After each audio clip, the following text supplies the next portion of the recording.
Lalagyan ko na rin po yan ng aircon.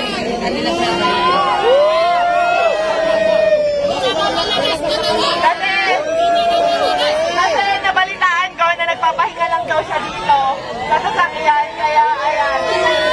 Rosmar ng malakas!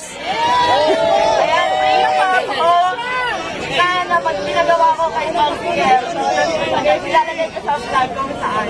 And then naman, ready ka na ba sa next kahon natin na magpapabago ng buhay mo? Ready ka na ba sa next kahon? Ready ka na ba sa next kahon? Bahay ng pangalan ko. Ready ka na ba sa next kahon natin? Ayan, pakitaas nga lang, Tyra. So, ayan. Ito na yung next natin na kahon. Ayan. Ito na yung next natin, guys.